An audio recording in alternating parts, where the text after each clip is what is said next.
আপনি এখনো শিশু, আপনি হয়েছেন বাই চান্স বক্তা, বাই চান্স উপদেষ্টা। কারণ সামান্যতম দেশ পরিচালনার সামান্যতম জ্ঞান আপনার নেই। জনপ্রতিনিধিদের গলা টিপে ধরতে তিনি কুণ্ঠাবোধ করছেন না। আপনি একটা চরম বেয়াদব। আপনি পারিবারিক শিক্ষা পাননি। আপনার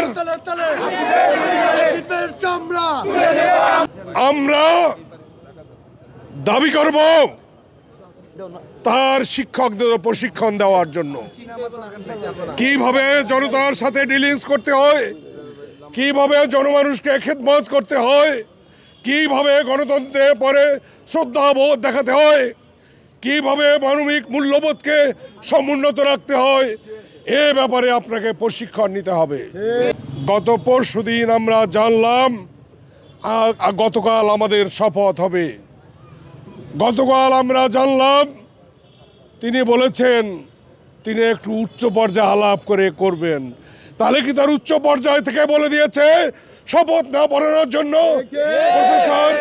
প্রফেসর ইউনূসকে আমি জিজ্ঞাসা করব, আপনি কি আপনার এই শিশুকে শিখিয়ে দিয়েছেন শপথ না পড়ানোর জন্য? জনগণের গলায় জনগণের ম্যান্ডেটকে খুন করার জন্য আপনি কি এই আসিফকে শিক্ষা দিয়েছেন, নির্দেশ দিয়েছেন যে না, জনগণের রায় আমরা মানি না, তোমরা যেভাবে পারো সেভাবে চলবা? প্রফেসর ইউনূস, আপনি এর দায় দায়িত্ব এড়াতে পারেন না। দেখুন এখানে কত শত শত নগরবাসী, হাজার হাজার নগরবাসী আজ 12 দিন ধরে দিন রাত পরিশ্রম করে ইশরাককে মেয়র হিসাবে শপথ গ্রহণের দাবি জানিয়ে আসছে।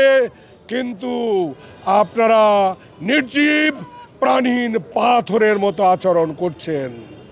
আপনার এই নির্জীবতা থেকে আপনাকে বেরিয়ে আসতে হবে।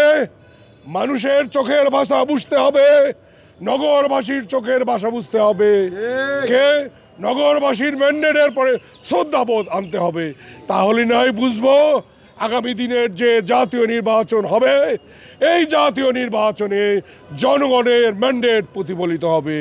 For more updates, follow us on Facebook, subscribe our YouTube channel, get the latest update on www.daily-sun.com.